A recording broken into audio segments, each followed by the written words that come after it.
الحمدللہ وحدہ والصلاة والسلام علی من لا نبی بعدہ اما بعد فاعوذ باللہ من الشیطان الرجیم بسم اللہ الرحمن الرحیم افمن شرح اللہ صدرہ للاسلام صدق اللہ العظیم۔ محترم بھائیو دوستو، یہ فہم دین کے نام سے جو پروگرام مختلف عنوانات سے ہو رہے ہیں، اسی سلسلہ میں آج کا بھی ایک مختصر سا یہ پروگرام، یہ ایک نشست ہے۔ قرآن کریم میں اللہ تعالیٰ دو ایسی شخصیتوں کا تذکرہ کرتے ہیں، ایک اللہ کے ہاں خوش نصیب اور دنیاوی اخروی لحاظ سے کامیاب ہے، اور دوسری بد نصیب دنیاوی اخروی لحاظ سے ناکام ہے۔ ہم بسا اوقات اپنی ڈائریکشن جو ہے وہ غلط سمت پہ لے جا کے یہ سمجھتے ہیں کہ شاید مال و دولت، پیسہ اور کرسی، اس طرح کی چیزیں انسان کو باعزت بناتی ہیں، اس طرح کی چیزیں انسان کو کامیاب کرتی ہیں۔ حالانکہ مال و دولت اور یہ عہدے اور یہ چیزیں انسان کو عزت نہیں دیتی۔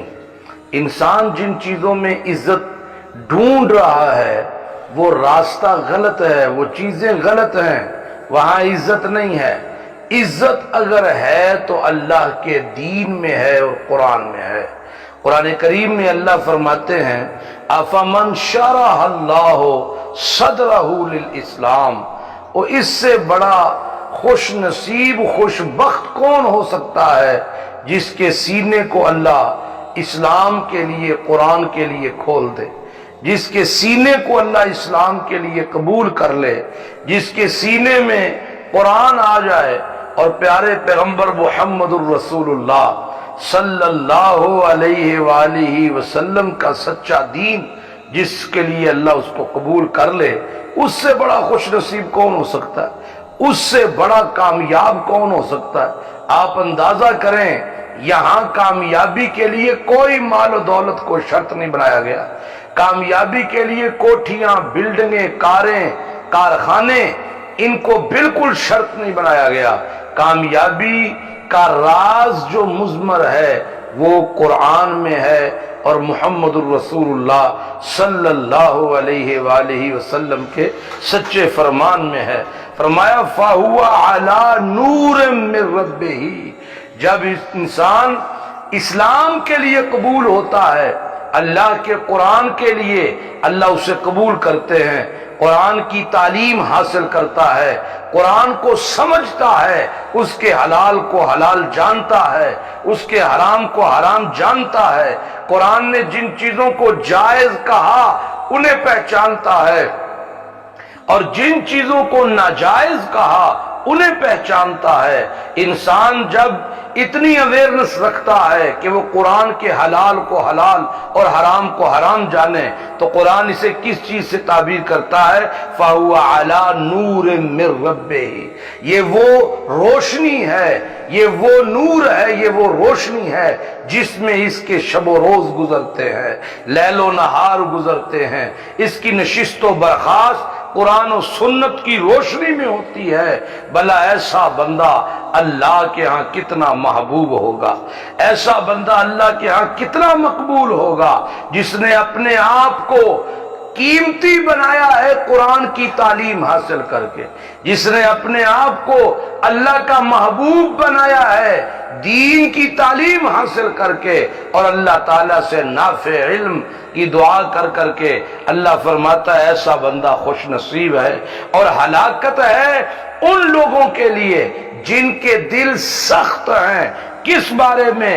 من ذکر اللہ، اللہ کے ذکر کے بارے میں۔ ذکر سے مراد یہاں قرآن کریم بھی لیا جائے تو کوئی ایسا وہ نہیں ہے۔ قرآن کریم جو ہے اللہ کا ذکر ہے، قرآن اللہ تعالیٰ کی وہ کتاب ہے، وہ ذکر ہے کہ جس کو انسان اگر نظر انداز کر دے، جس کو انسان اگر چھوڑ دے، اللہ قرآن میں کہتے ہیں کہ جس نے قرآن کو نظر انداز کر دیا، قرآن کی تعلیم کو نظر انداز کر دیا، تو اللہ فرماتے ہیں دنیا کے تمام اسباب کے ہوتے ہوئے میں اس بندے کو دنیاوی طور پہ بھی ذلیل اور رسوا کر دوں گا، اور اخروی طور پہ ہمیشہ ہمیشہ کے لیے ذلت اس کا مقدر بن جائے گی۔ تو قرآن نے کہا فَوَيْلٌ لِّلْقَاسِيَةِ قُلُوبُهُمْ مِن ذِكْرِ اللَّهِ، ہلاکت ہے ان لوگوں کے لیے جن کے دل سخت ہیں اللہ کی یاد سے، جن کے دل سخت ہیں قرآن کی تعلیمات سے، جن کے دل سخت ہیں کہ وہ دین کی طرف مائل نہیں ہوتے، ان کے اندر دنیا کی محبت ہے، ان کے اندر جو ہے آخرت کی کوئی فکر نہیں ان کو، وہ کہتے ہیں یہ جہان مٹھا تے اگلا کہیں ڈٹھا، وہ دنیا کی زندگی کو سب کوئی سمجھتے ہیں۔ اور یاد رکھیے گا جب آپ قرآن سے آشنا نہیں ہوتے تو در حقیقت آپ اپنے معبود سے آشنا نہیں ہیں، اپنے خالق اور مالک سے آشنا نہیں ہیں، اپنے رازق سے آشنا نہیں ہیں، اور جب آپ اپنے رب سے آشنا نہیں ہیں تو پھر آپ اللہ کے سوا غیروں کے سامنے جھکتے نظر آئیں گے، اللہ کے سوا غیروں سے مانگتے نظر آئیں گے،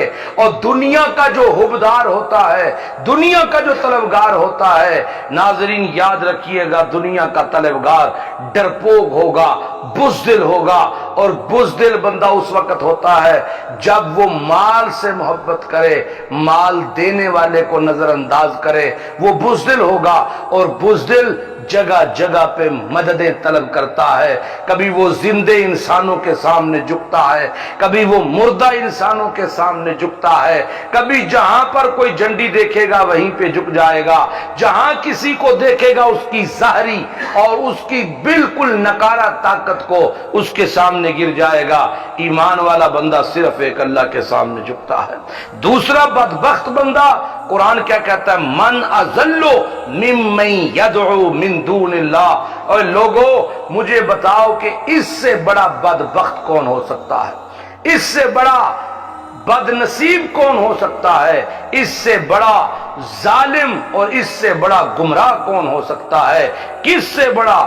اللہ فرماتا ہے یدعو من دون اللہ من لا یستجیب لہ الی یوم القیامہ، جو زندے خدا کو چھوڑ دے، جو زندے خدا کو چھوڑ کر مردوں کے سامنے جا کے ہاتھ پھیلائے، ان کے سامنے ماتھے ٹیکے، یا ایسے زندے انسانوں کے سامنے جو خود بے روپیے ہیں اور جو خود بہت بڑے بیوپاری ہیں، انسان کے مال کے خریدار ہیں، اس کے ایمان کو تباہ و برباد کرنے والے ہیں، یہ ان کے بیوپاری ہیں، اور یہ ان کے سامنے جا کے ان سے مانگتا ہے، اور ان کو جو مر چکے ہیں ان کی قبروں پہ جا کے مانگتا ہے، ان کی مورتیوں کے سامنے مانگتا ہے، ان کی تصویریں لگا کے گھروں میں ان سے مانگتا ہے۔ اللہ فرماتا ہے قیامت تک رتی برابر یہ کوئی چیز اس کو دے بھی نہیں سکتے، اس کی سن بھی نہیں سکتے، اور اس کی رتی برابر کوئی مراد پوری نہیں کر سکتے۔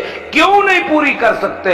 اللہ فرماتا ہے وَهُمْ عَنْ دُعَائِهِمْ غَافِلُونَ، اس لیے کہ جب وہ ان سے دعائیں مانگتا ہے تو وہ اس کی دعائیں سنتے ہی نہیں ہیں، جب یہ سنتے ہی نہیں تو دیں گے کہاں سے؟ دیکھیں نا، سب سے پہلی چیز ہے سنتے ہیں کہ نہیں۔ اگر وہ سنیں گے پھر وہ دے سکتے ہیں کہ نہیں، یہ بات کا مسئلہ ہے۔ سب سے پہلا مسئلہ کہ وہ سنتے ہی نہیں۔ حضرت ابراہیم نے اپنے باپ اور اپنی قوم سے جو سوال کیے، اس میں سب سے پہلا سوال ہی یہ تھا، ابا جان، اے میری قوم، آپ جن کی پوجا کرتے ہیں، آپ جن کی عبادت کرتے ہیں، حل یسمعونکم، کیا وہ آپ کی پکار سنتے ہیں؟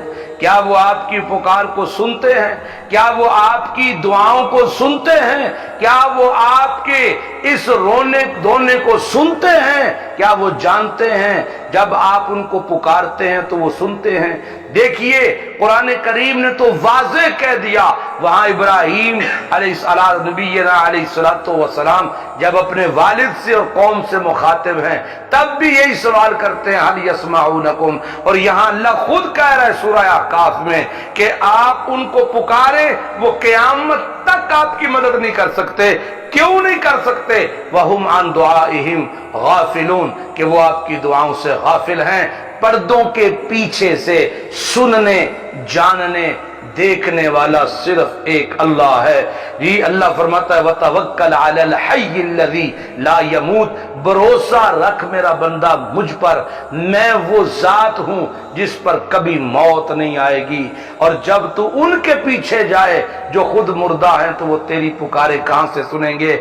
آج کا یہ چھوٹا سا میسج یہی ہے کہ خوش نصیب وہ ہے جس نے قرآن کی تعلیم کو حاصل کیا، خوش نصیب وہ ہے جس کو اللہ نے قرآن کے لیے قبول کر لیا، دین اسلام کے لیے قبول کر لیا، اور بد نصیب وہ ہے جس نے قرآن چھوڑ دیا اور دنیا کے اندر اس طرح پھنس گیا کہ اپنی مدد کے لیے بھی دنیا داروں سے ہی دعائیں کرتا رہا۔ اللہ ہمیں قرآن سے آشنا فرمائے، اللہ ہمیں اس پر عمل کی توفیق عطا فرمائے۔ آخر دعوانا